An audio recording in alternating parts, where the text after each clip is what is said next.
right, welcome back, everybody, to another episode of Making Monsters. I started my coaching series last week. We did an episode on Friday. I talked to Tyler Fornes from the Vikings, and that was about Brian Flores. That was my number one, and I was slowly going to go through several of the candidates, and we didn't make it through Monday before the Bears had their next coach hired.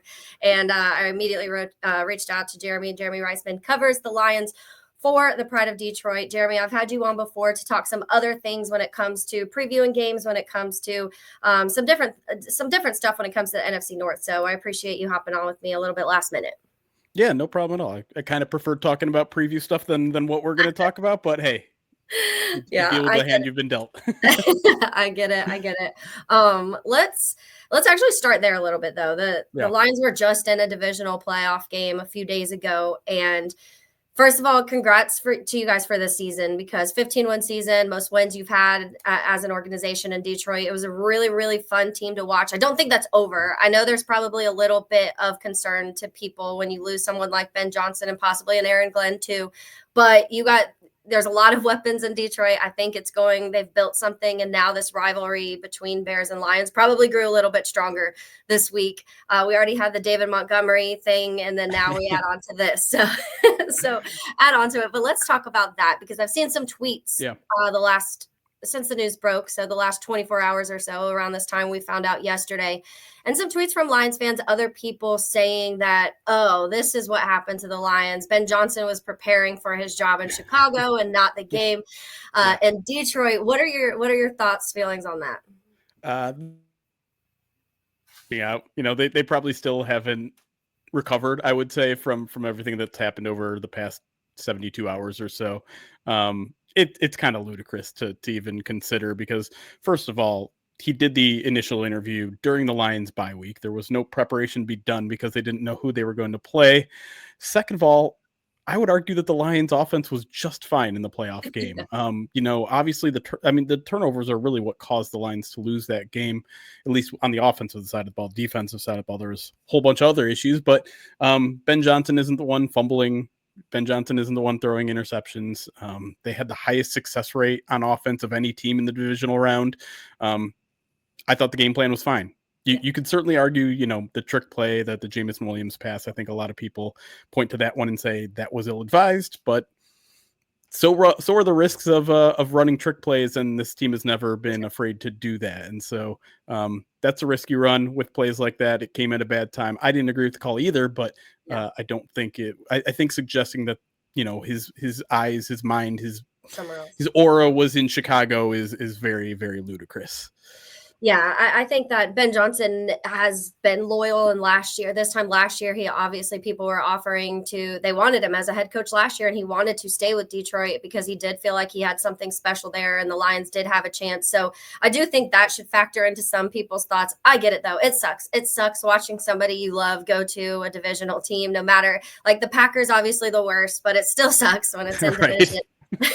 And yeah, to your point, I said the same thing. I was like, it was kind of their MO all season. Those trick plays were Ben Johnson's things, the going for it on fourth downs. Those were the Lions things, the very aggressive style. Yeah.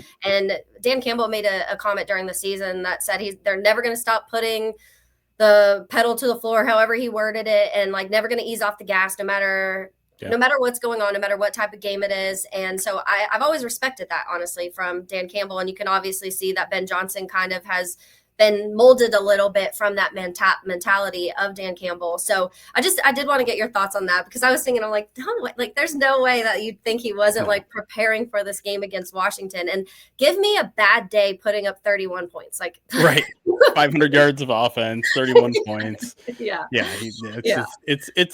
It's coping. That's what it really is. Yeah, I get it. So let's talk a little bit more about Ben Johnson himself. He's been in Detroit since 2019. He went from offensive quality control coach, obviously, up to an offensive coordinator. So tell us a little bit about the progress between those years, from that 2019 season to what he's done now these last few seasons as OC with Jared Goff. Yeah, I mean, like you said, he started as that, quality control coach, and then just, quietly kind of rose the ranks, and did so between three different regimes, really, because he starts there with Jim Caldwell in 2019.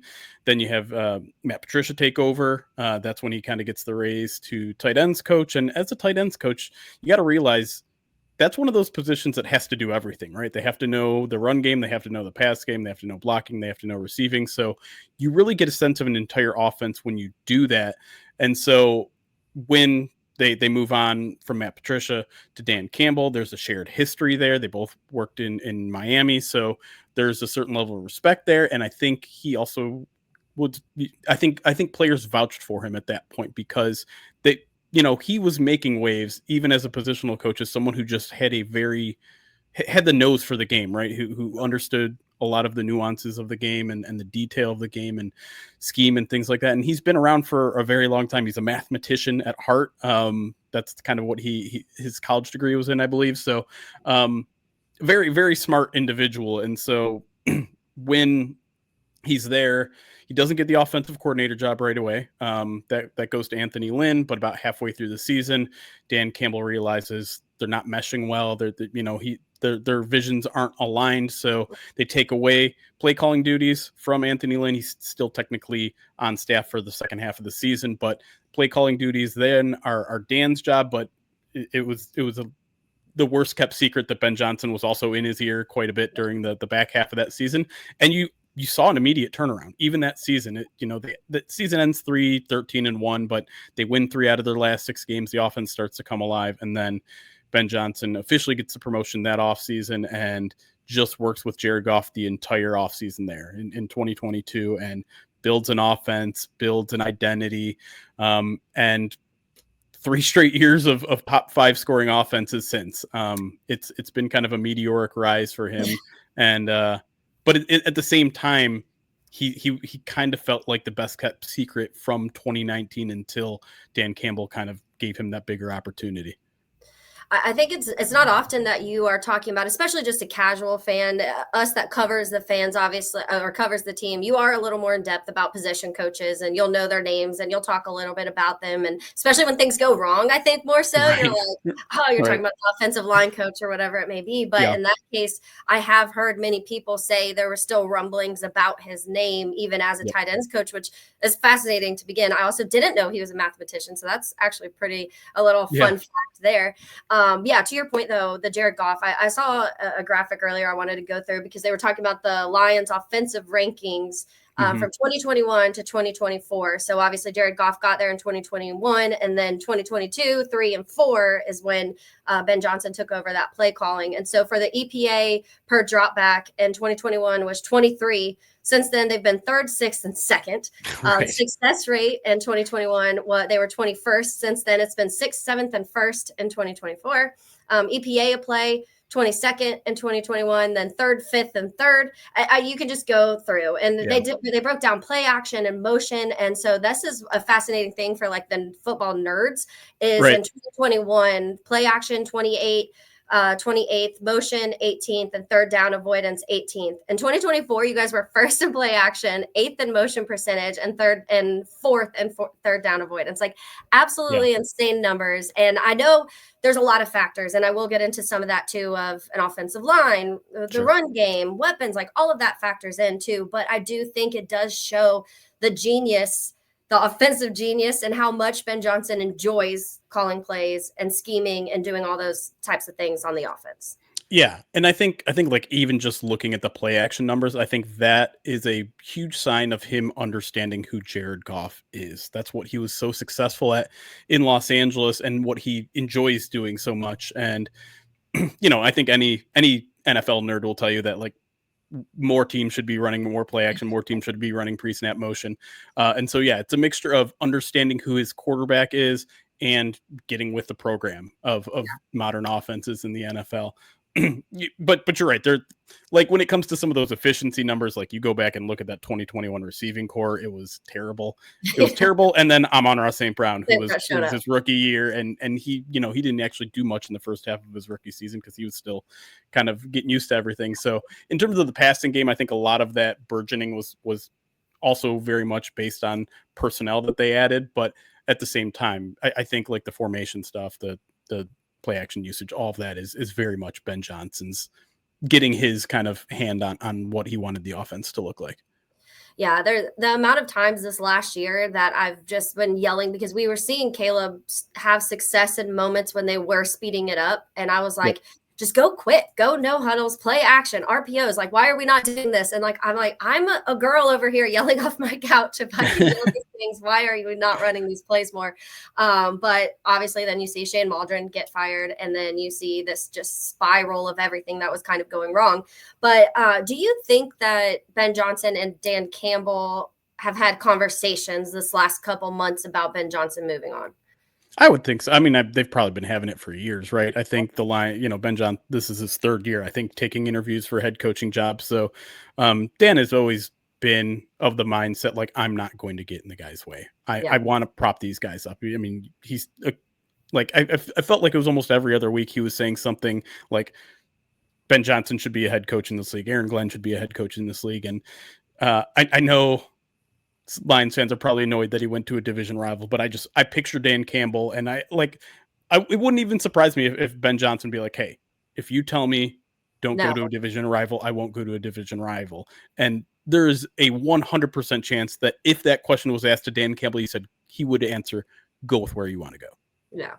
Yeah, go where what's best for you in your career. And that's the type of guy Dan Campbell is. And if you don't get the vibe, like, he is that hard-nosed, tough guy, but he's also one to cry at the podium, and that's why people love him.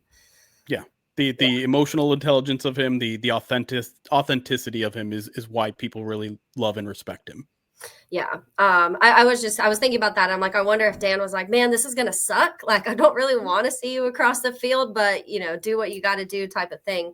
So tell me your thoughts on Jared Goff, because I think there has been this weird, to me, like, false narrative around Jared Goff, even going back. Like, I've argued with so many people that text into Helmets and Heels of whenever I bring up Jared Goff, and they're like, yeah, but it's all because of Ben Johnson, and it's all because of this, and like the line, and da-da-da-da. And I'm like, but go back to LA, and like, he even had, like, he was doing incredible things there. Yes. Does it help to have surrounding things? I do think so. Are we saying he's a top 3 quarterback in the league? No, but I think there's a lot of positives of Jared Goff. What do you see in Jared Goff? How much was Ben Johnson and surroundings, and how much is Goff and how much he's grown? Yeah, I mean, we'll find out. Is the short answer there. But I think the important point to make is that offense was as much Jared Goff's as it was Ben Johnson. There's a reason why they collaborated as closely as they did, is because Jared Goff has things that he does well and things that he likes. And Ben Johnson wanted to identify those things and build an offense around it. And so you can't build an offense around a guy if he's not talented, right? If he can't handle it. And they also put a lot more on Jared Goff's plate ever since he came from Los Angeles. They've talked about it several times about how the pre-snap stuff was very underdeveloped in Los Angeles. Being able to identify pressures before they get there and identify coverages and get into the right play, get into the right protection. That was something that the Jared Goff has gotten better at year after year after year. And you see it particularly in the division when the Lions play the Minnesota Vikings, right? That is a defense that is so hard to diagnose pre-snap. And the Lions have lit up Brian Flores' defense every single time they've played him. 30 points every single time they played him. And I think that speaks a lot to who Jared Goff is and how good of a pre-snap quarterback he is. Now, that doesn't make ESPN's top 10, right? He's not making those top 10 plays. He's not doing much out of the pocket on the run. He's not creating things with his legs. And so I think that holds him back from being perceived as a top 10 quarterback. And in a lot of ways, it does hold him back, right? Like that is something that makes it so much harder for defenses to defend against a passing offense. But in terms of everything else, being a true pocket passer and sometimes elite pocket passer, he has those things. And so it's just going to be a matter of finding a guy who can continue to tap into the talents that he has, because listen, I mean, he's led top 5 offenses in Los Angeles. He's led top 5 offenses in Detroit. And to give only the credit to his coaches and coordinators, I think is a big disservice to who he is as a quarterback. So are you saying that you think Sean McVay needs a quarterback who already knows how to how to see some of this pre-snap stuff, and then he can win a Super Bowl. I mean, maybe that's who we got in Matthew Stafford, right? Like it happened there. But no, I mean, I think it's probably not 100% fair, but I think there is at least a little bit of truth to the narrative that Sean McVay held Jared Goff back a little bit because, you remember the storylines, like he was in his helmet until the helmet mic turned off and was basically like calling plays out there for Jared Goff and telling me, okay, you got to do this. You got to see this guy. You got to see this guy. And so if someone is just, it's a whole, like, teach a man to fish thing. Like, yeah, if he's, you're if making he's him a having robot at that time. right. If he's having Sean McVay doing all that dirty work for him, he's never going to get better at it. And I think the Lions and Ben Johnson and Dan Campbell kind of emboldened him to take that part of his game to the next level. And it happened. Yeah, I love honestly that mindset of it. And I think that we talk all the time about the Sean McVay tree, and that's why a lot of people are looking at a Liam Cohen, and a Liam Cohen was somebody that was on my list because I truly didn't think Ben Johnson was happening. But I do want to talk about the other stuff, because Ben Johnson unfortunately cannot bring Penei Sewell and Jahmyr Gibbs with him and Sam Laporta.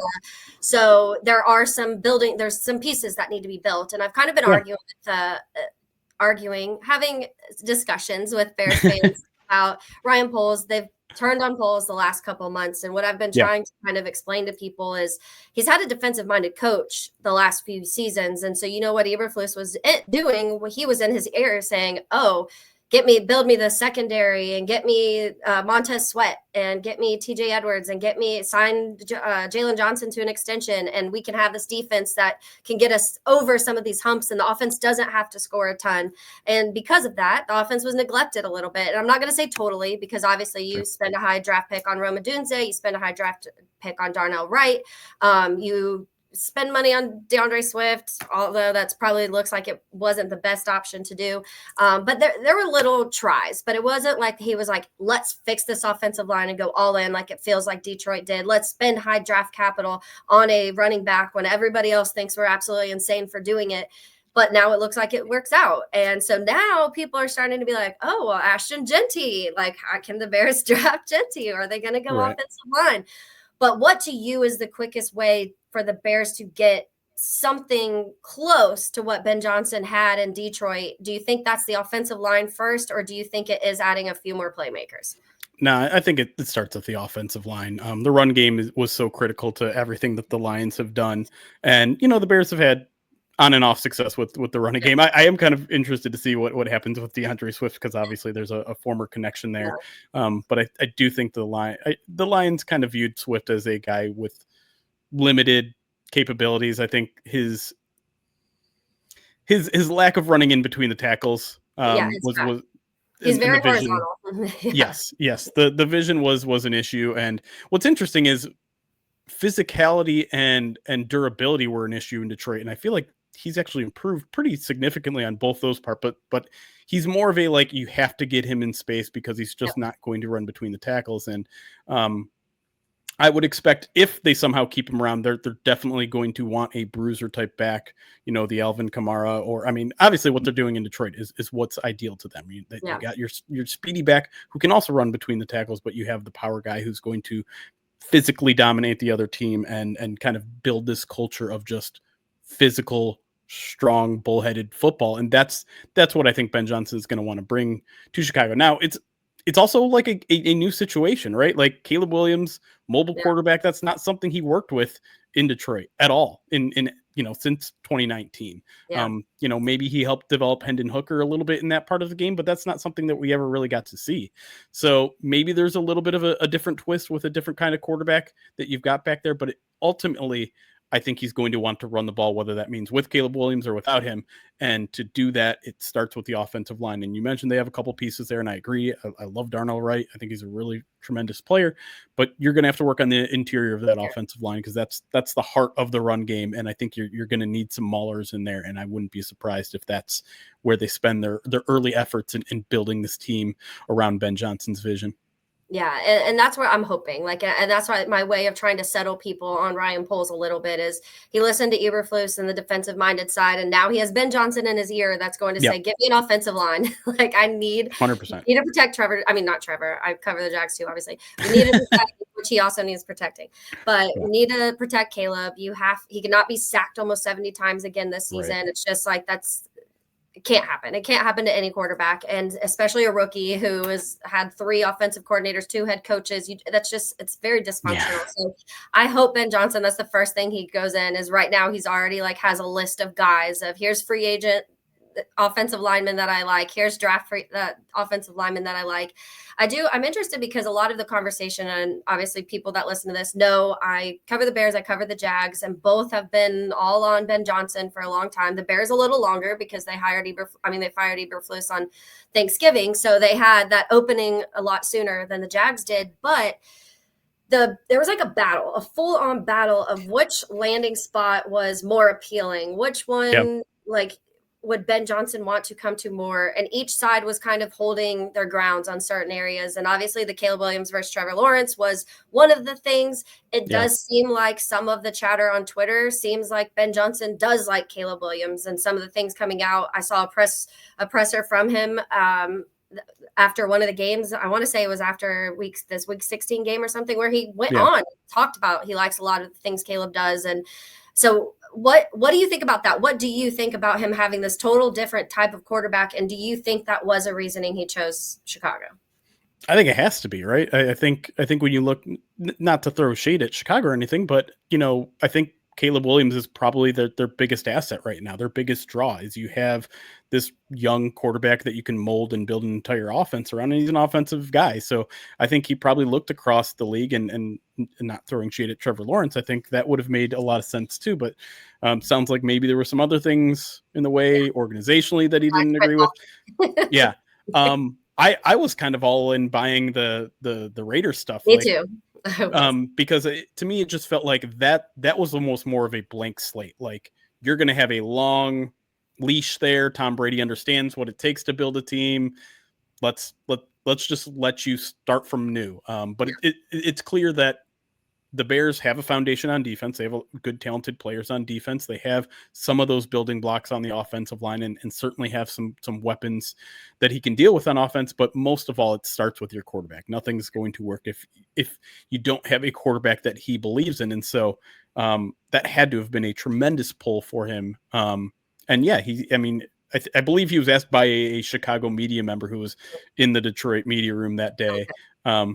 About Caleb Williams, and yeah, had glowing things to say about him. And obviously he's going to say that in a week that he either just played him or is about to play him. But at the same time, like, I think coaches have ways to say nice things about players in a way that is truthful, but might not be telling the whole deal. With him, it felt like he was being legitimate. It felt like he was, he's pointing out specific parts about his game that was developed at that point. And so I think you have to. I think the only logical conclusion of him picking the Bears job is that he believes in Caleb Williams and believes he was a major asset to this organization.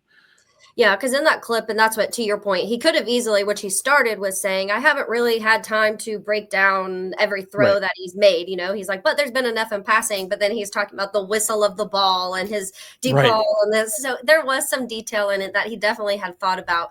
And it did catch my eye.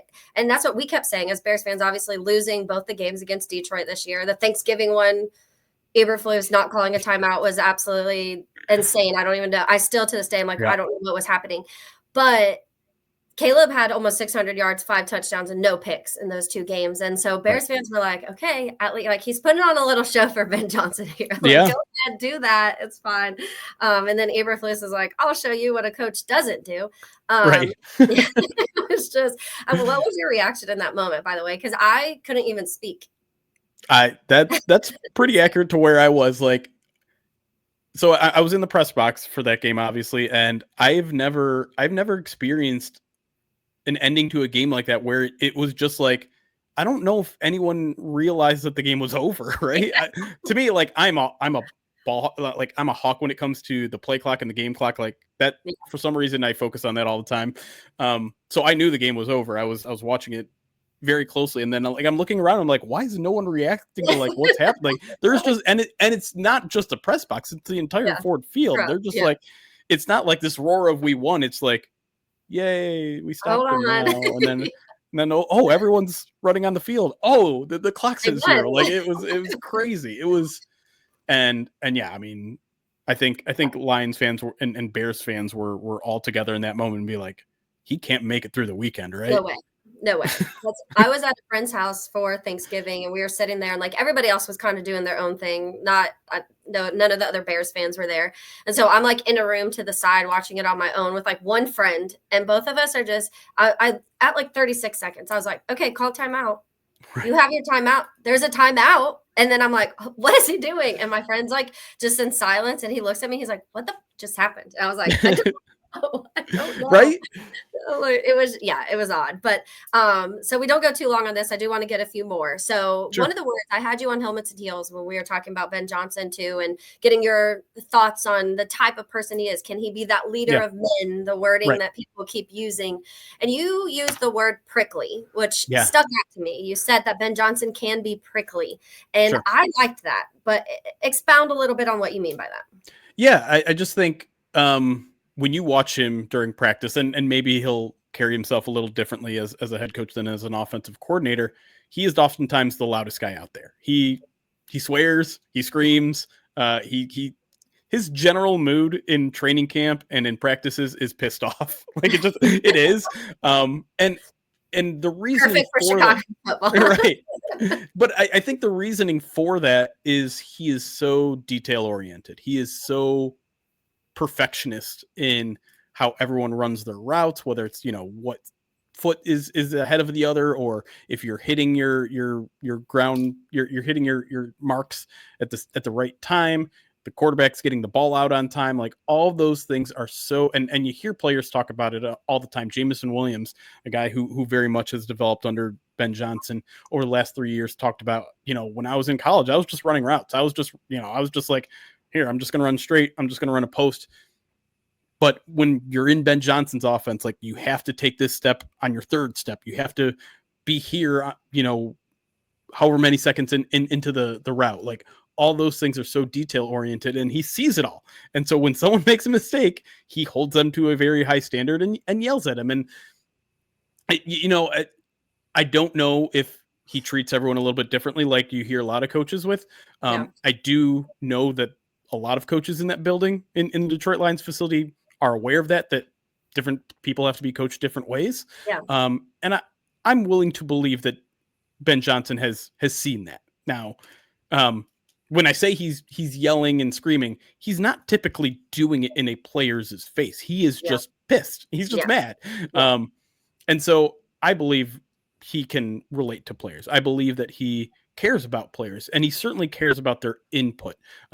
It's not just Jared Goff that is involved in the game planning. Sometimes the offensive line submits their favorite plays of the week, and Ben Johnson looks at and installs it into the weekly game plan. So it is not, when I say that he's prickly, when I say that he's pissed off, when I say that he's screaming on the practice field, it's not a you guys aren't doing what I'm telling you to do type of thing. It's just a demand for perfection, which is something that every team is always chasing. And so I don't think there is a character issue. I don't really have that many questions about him being able to lead. It's just something that he hasn't necessarily done in a way. I haven't seen the inspirational speeches like you have with Dan Campbell and even some other guys on the staff.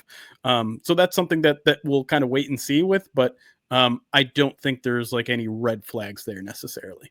Yeah, I feel like we might see some veins popping out of necks the first few weeks of camp because the amount of times, Jeremy, and I'm sure you've seen this in the games that you've just between that the Bears and Lions have played, but if you've watched more Bear game, the amount of times that receivers are in the same spot, and I don't know, like the miscommunication of last year, players not checking in on plays and just going out into the field like non-eligible. It was insane. Like I've never seen so many like dumb, sloppy mistakes as I did this last season. And I'm ready for somebody like that who puts discipline and holds these guys accountable, because a lot of them haven't had it in a long time. And it showed. It showed on the field. It showed in the locker room with Jalen Johnson exploding and screaming at Matt Eberflus. Like it showed with Tyreek taunting Washington fans, and then it leading to a Hail Mary that now changed the course of Washington's whole entire season.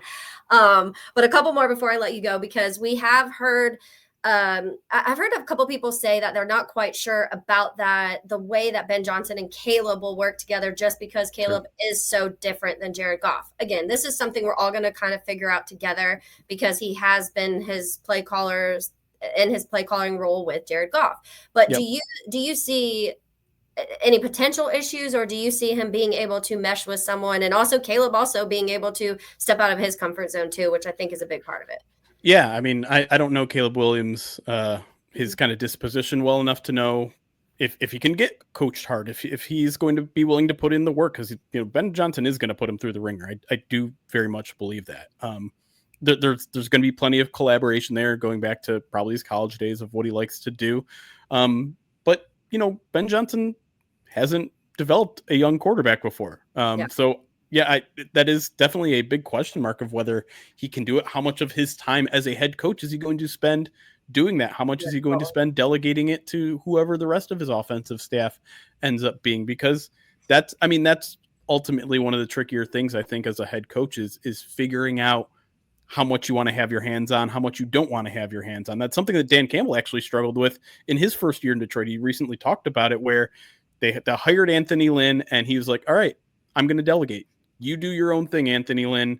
You figure it out. I'm with you. I'll just pitch in here and there. And now he says, like, no, that was a mistake. Like, I'm an offensive minded guy. I wanted to be more involved in it. Now I have to imagine Ben Johnson's going to be way more involved than Dan Campbell is or was, because I think he said in the past he wants to call plays wherever he goes. So I imagine that's going to happen. But it's one thing to call plays, develop an offensive scheme. It's another to teach fundamentals to a quarterback. And that's something that I don't know if Ben Johnson has any interest in. I don't know if he has a lot of skill in doing those sort of things, but because he's so detail oriented, I imagine he's going to be involved in that process probably pretty heavily. And we'll see how that trickles down to the rest of the team, right? Like you have to give some equal time to everybody, I imagine. Maybe not equal time, but at least a little bit of time to the offensive line, the defensive line, all that sort of stuff. And that's something where I'm kind of interested to see how he spends his limited amount of time. Yeah. And that's I think some of the hardest part about these guys going from coordinators to offensive coach is that the time management side of how much you dedicate to each, especially for these play callers, because a lot of these guys love that. They love that part of it. They love designing plays and all of the schemes and doing that. But there is a lot more now that you have to check off when it comes to being a head coach. I had two things on my head, and now I can't remember which way I was going. So I'll start with this one. Mark Brunell is a name that people are saying maybe he brings along with him as maybe a possible offensive coordinator. I'm hearing some rumors that maybe Detroit wants to promote him within their organization. What do you think? Do you think Brunell is someone that would go along with him? Yeah, I mean, I think it's certainly possible. It would be a new challenge for him too. He's still kind of relatively new in his coaching career. I know that sounds weird because it feels like he's been out of the NFL for a while, but maybe not that long for the older people. Yeah. Right. So I mean, I don't know.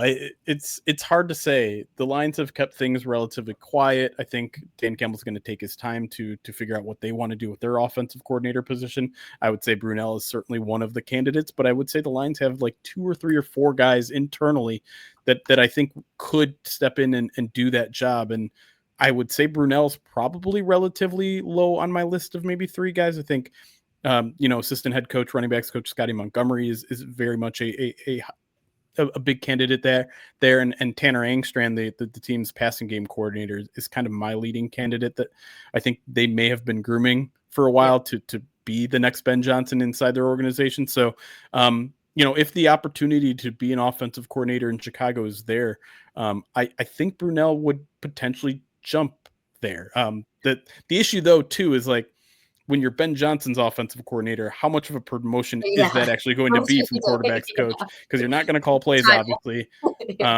But yeah, it is, I mean, it would probably come with a pay raise, right? It would probably come with, okay, if Ben Johnson's offense continues to be really, really good and you're the offensive coordinator there, like maybe that parlays into a head coaching job. Yeah. Whereas I'm not sure he'll have that opportunity to really grow beyond quarterback's coach here in Detroit.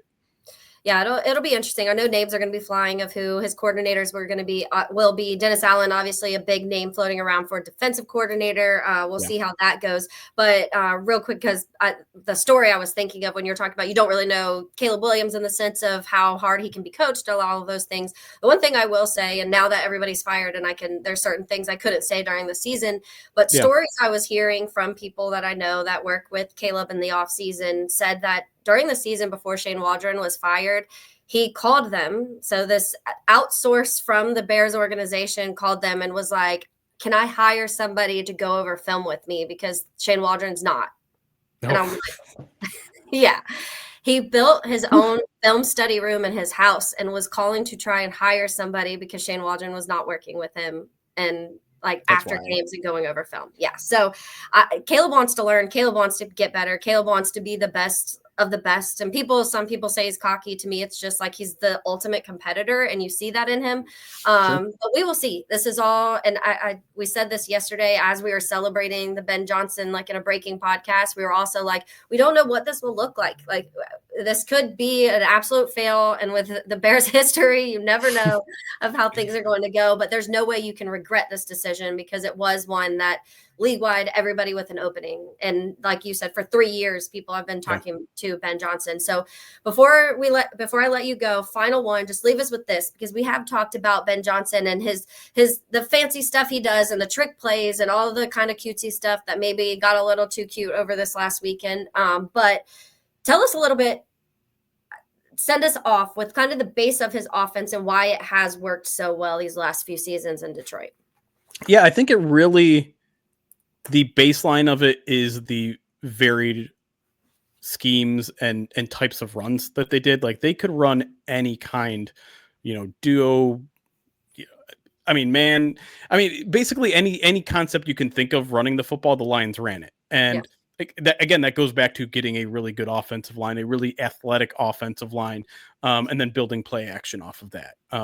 That's what the Lions did well. It's what they had the personnel to do with it. I mean, it was all really about manipulating linebackers, like getting them to have their head spinning because you're running guys in motion. You're running so much play action. And if you look at like those Jared Goff heat maps, everything was over the middle. Everything was right over the linebackers' heads between them and the safeties, because that's what they were doing. They were trying to, their wide receivers aren't flashy necessarily. These aren't guys that are built to win one-on-ones all the time. It's scheming them open through manipulation of the defense. And it starts with that running game. One thing that might drive Bears fans crazy until it works the first time is the third and long runs. He likes to do that. And part of that is because the Lions love going for it on fourth down, but a lot of times they're trying to catch the defense off guard, trying to catch them basically playing the pass and a 3rd and 7 draw play where everyone expects you to pass the ball. They pick up 10 on that. And again, but I use that example to illustrate just how instrumental the run game is. It's the foundation of what they do. It's the engine under the hood, and it's going to be the focus of Chicago, I imagine, for the next 4 or 5 years, maybe 3, maybe 2. Yeah, and when you have an offensive lineman like Penei Sewell, who he's literally uses as a weapon in games, it's just fascinating to watch. And that's what, like, I'm probably going to spend the next 2 weeks just going back and geeking out over Ben Johnson film, because I was already seeing clips today and I was like, it's just, our stuff has been so boring. We thought honestly Shane Waldron was going to be that.